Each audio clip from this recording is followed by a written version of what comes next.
As a security leader, you're not just protecting finished products. You're responsible for how those products are built.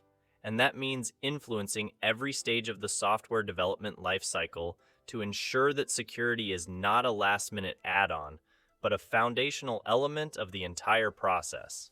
Whether your team writes code in-house, outsources development, or builds on low-code platforms, your job is to make sure the process itself is resilient. Insecure design, rushed releases, or a lack of threat awareness can leave even the most innovative application wide open to attack. The secure software development lifecycle is all about embedding security into every phase of how software is built, from the initial planning stages all the way through to maintenance. As a security leader, your job is to make sure security isn't something your teams scramble to add at the end. It's something they bake in from the very beginning.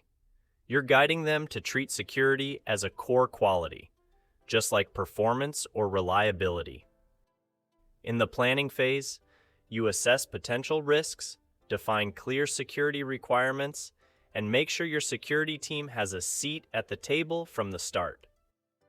During design, you lead efforts to perform threat modeling, analyze potential attack surfaces, and apply proven secure design principles that reduce exposure early.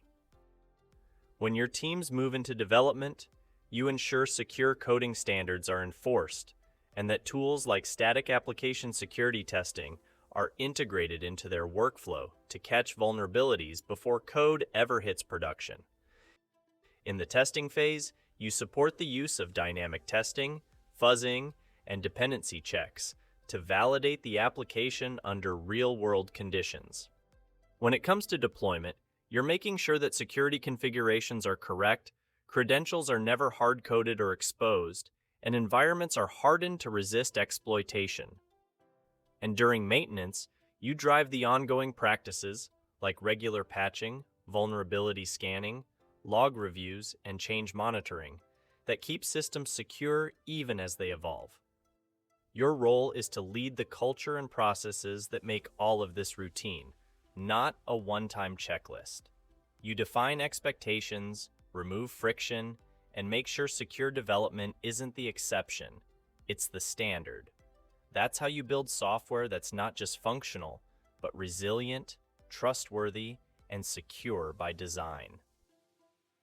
Every application, whether it's a web portal, mobile app, or back-end service, is a potential attack surface. And as a security leader, you need to stay ahead of the threats that could compromise them. That starts with knowing what to watch for, and making sure your teams do too. You need to be vigilant about injection attacks, like SQL or command injection, where attackers manipulate inputs to trick your application into executing unauthorized commands. You also have to guard against broken authentication, which happens when weak password policies or session mismanagement allow attackers to impersonate legitimate users.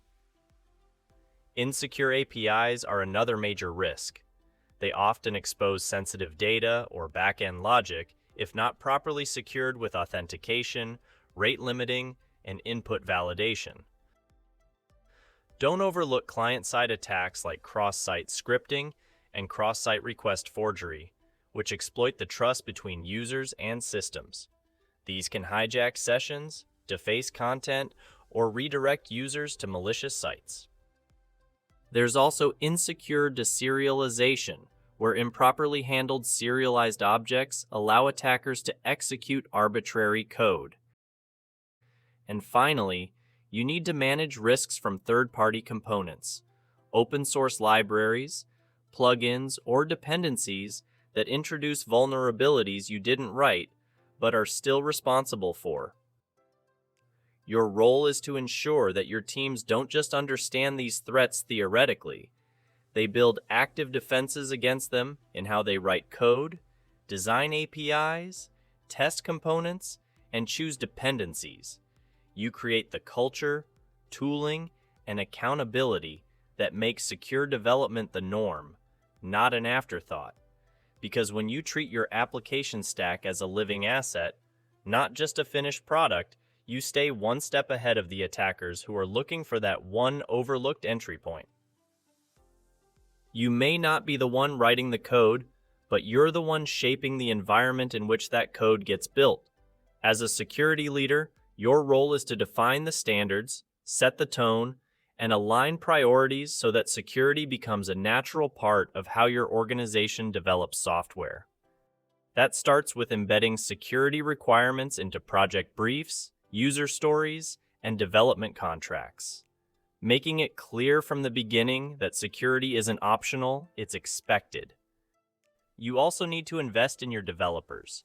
Give them the knowledge, tools, and support they need to write secure code confidently. That includes providing access to secure coding training, cheat sheets, threat modeling sessions, and feedback loops from past incidents. At the same time, you should be working to ensure that security tools are integrated directly into your CI/CD pipelines, not tacked on at the end. Tools like static analysis, dynamic testing, and dependency scanning should be automated, consistent, and visible.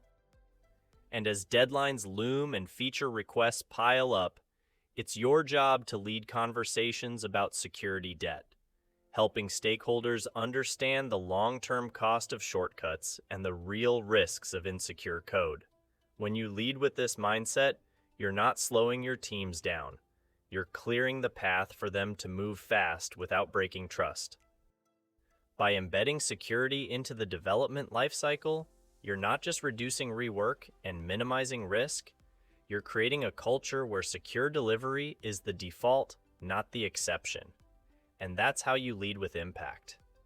So, what's your leadership takeaway? Secure development isn't a feature, it's a mindset, and you're the one who sets it.